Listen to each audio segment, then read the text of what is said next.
So I did pick something that you would already know, so I wasn't throwing anything additional on top of you during the fourth quarter. Okay. There is a one-pager.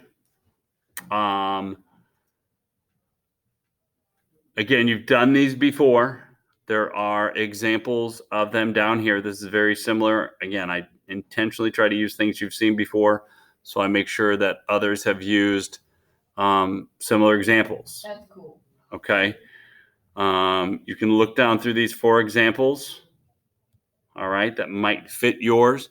But what you're specifically looking for or wanting to achieve are these things, okay? I'm not going to read straight through this because you can do that part of it, okay? You know what a one-pager is. You want to make sure that it's illustrative, it shows everything, but it also meets what we need to be able to have. Be sure to put the title of the text, author, and number of pages on the page where the reader will notice it.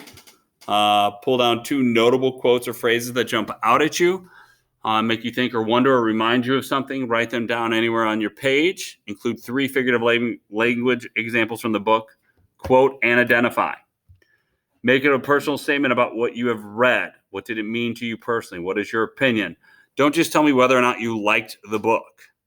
Okay, that isn't a personal opinion. That's not a connection to what you're reading. Ask 2 questions about the book and answer them. Key questions are better, not just who is the author. How many pages was there? Those aren't good questions. Make sure they're good quality questions. Create your one-pager in such a way that the audience will want to read this book. It's almost like an advertisement, which I just showed you plenty of examples. It is only worth 5 points, but it's 5 points of a homework assignment. Everything's worth 5 points in here. Yes. Is only 5 points. Everything's worth 5 points in here. Everything's weighted. Classwork's 25%. Homework's 35%. Tests are worth 40%. Your paper is worth 40%, but it's still 5 points. What paper? Your argumentative essay, right?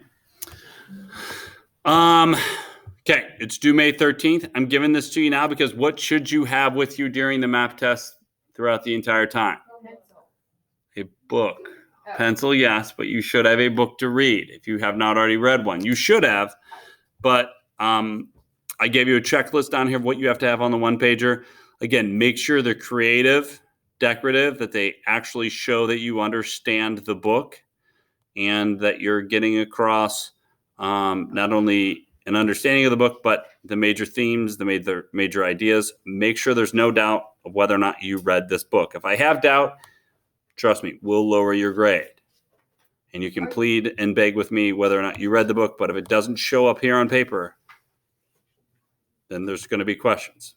Questions, concerns about what I'm saying here. What's up? Are you going to make like a normal, like this paper size or like this?